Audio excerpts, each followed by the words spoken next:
Yo, what's good, beautiful people? It's your boy, man, and welcome back again to the channel. All right, you guys, a lot has happened. I'm gonna be knocking two things out. First off, Wizkid's, brilliant, like, live show experience, that YouTube live that he had. I've talked about shows since the pandemic. I'm a huge fan. Anyone that knows me knows I love live music and having to go to concerts.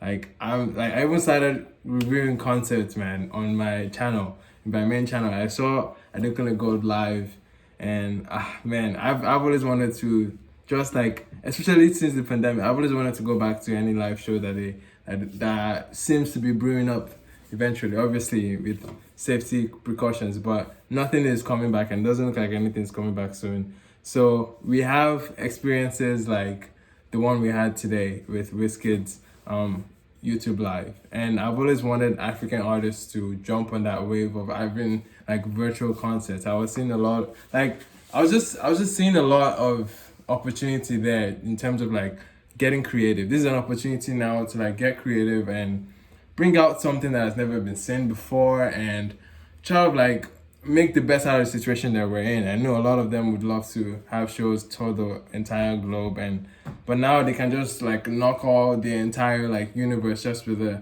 help of the internet. So it's one thing that they could do, and I've seen a lot of people roll out virtual shows. I saw Burna Boy roll out a like a live show, but from O2 Arena as well. I don't know if it was O2 Arena. I might be getting the venues wrong. I think it was Wembley. Yeah, Wembley, where he got the certificate for selling out, and that was amazing. So he had another live show there as well. I didn't get to witness it, just time wise, and obviously I think you needed to get tickets for that one, but I wasn't sure. But nonetheless, we saw something that I honestly thought that there should have been a paywall behind it. I was trying to rationalize that, how is this show being live? Because YouTube live was just like anyone could just hop on and enjoy the experience. So Whiskey decided to give us 3 hours, man. 3 hours of, I guess, a day. And I love the name too. I think it was A Day in the Life. So it's like, it's a brilliant name the whole thing is brilliant, man.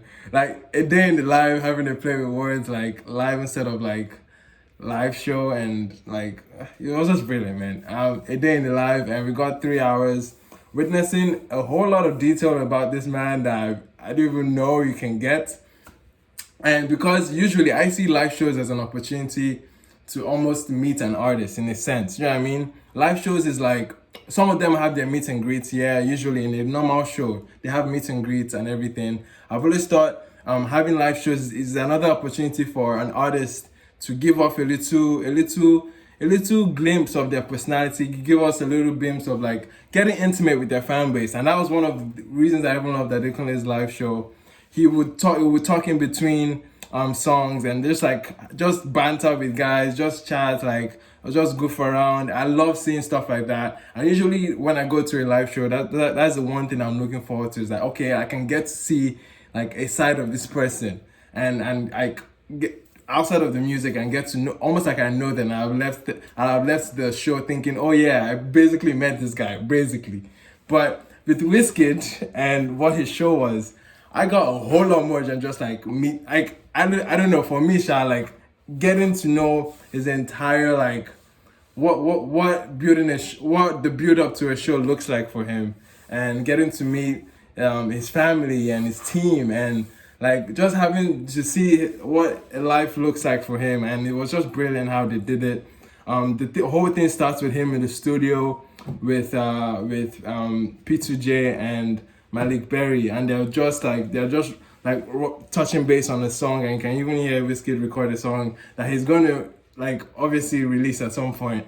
So I even thought that sneak peek of like that snippet of him actually recording the song, I don't know if it's that same live recording that he used to actually put in the song, but who knows.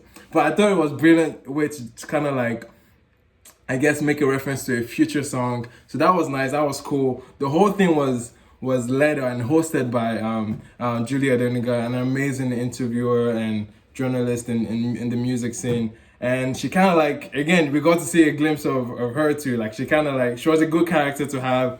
just making bands and having conversations with everyone, with Peter J, asking the band members all those things, and I'm like, we're seeing all these things, seeing the experience. We actually see him hop into the car to the show venue. We see him like banter with his kids, Zion running around making all those noises. I was like, this is so much detail. Like this is a lot that most people hold back, and for Wizkid to just put everything out there, man, I was like, this is a lot. And this is this is interesting to witness because I don't think it's ever been done by a Nigerian artist. We've seen attempts like to open up in some sense, but I haven't seen anything of this level, of this scale. And I just had to like, whoa, this entire plan, this entire initiative is just brilliant. And I just thought it was. And then we get into the live show where he performs his biggest numbers, man. He performs all the great hits. He performs obviously the music from his new album, and I was like, yo, like this was epic. Like I just kept looking at this whole thing as I was watching. I was like, shout out to whoever came up with this idea to kind of like make a live show like this. Not only did it like further push his name out there into like getting people to check out his new projects now, the entire thing kind of like shut down the internet at some point because it looked like it was trending in virtually almost every country that has heard one Wizkid song before. Ireland, and I mean obviously diaspora is everywhere. Everyone was just like, it was top 2, top 3 trending. So it was such a huge win for if I'm selling an album, like it's such a huge win just like marketing wise, because like you're a whole part of the live show is to market your album too. I guess that's why the entire show was free, because I'm sure they'll reap the benefits when it comes to album sales. So I think a lot of people would, yeah, it started to make sense to me why it was free, because I got a lot of the sense that the putting together of everything, it felt like the camera crew, the shots, the transitions, obviously not everything not perfectly smooth technically, like obviously there's some glimpse in audio in some parts, but it just felt like it was a high budget documentary that we were witnessing live. And it was crazy that it was live. It was a documentary that was live. Imagine that. So I just thought, man, I just walked away from it. I was like, wow, this is genius, this is brilliant. This man just changed the game with this.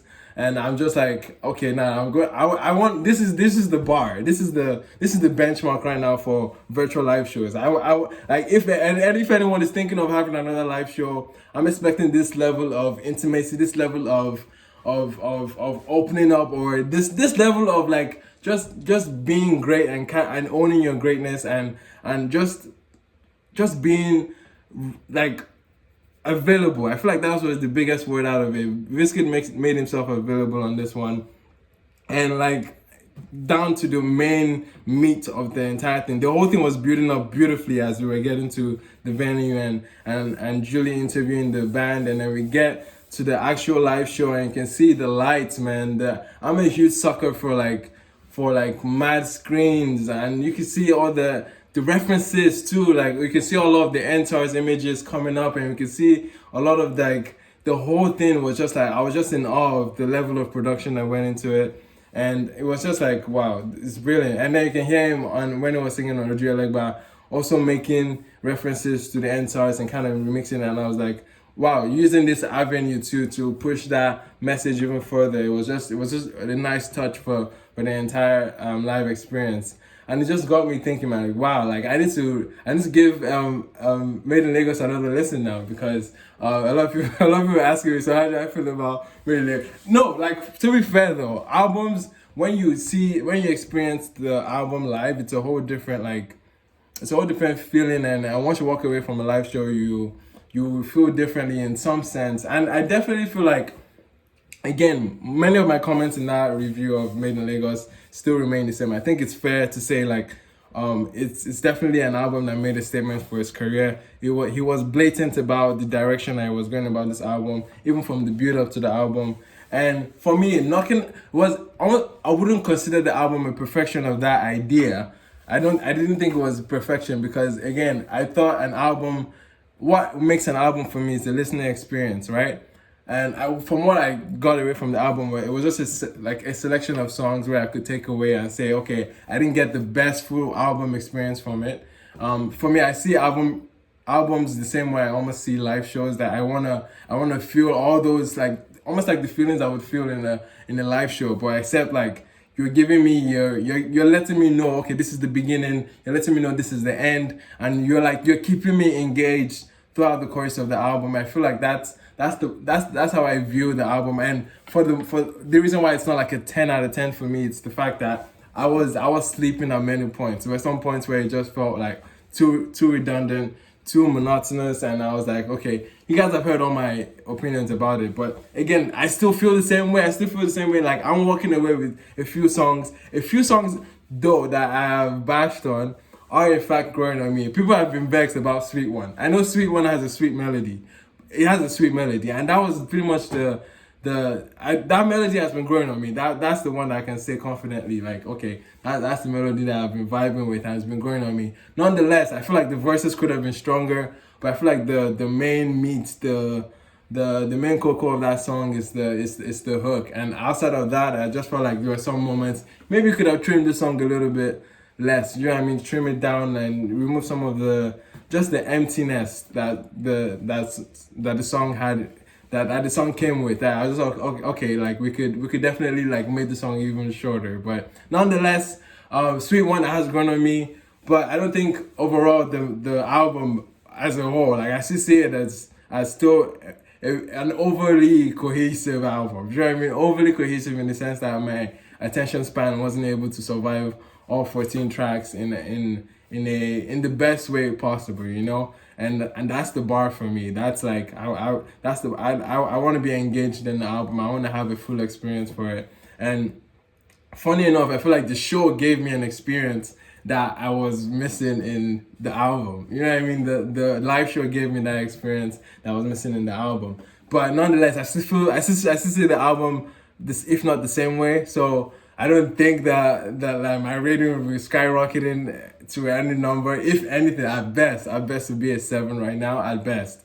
But I don't see it stretching so far away from 6.5 that I gave it. But nonetheless, again, brilliant show, brilliant initiative. I want to see artists like tackle this kind of. I know not everyone will have the budget for it. I understand. Everyone will have the level of, I guess, attention to detail and so many hands on it. But nonetheless, man, that's the bar. It's still the bar. And Wizkid just said it today, and like for sure, like big ups to Wizkid. And yeah, that's why I was just coming here to let you guys know, man. And of course, if you're new to this channel, I didn't even make any reference at the beginning, but forget that. This is a one-take video, so I'm not slicing anything. So whatever, take it as you leave it.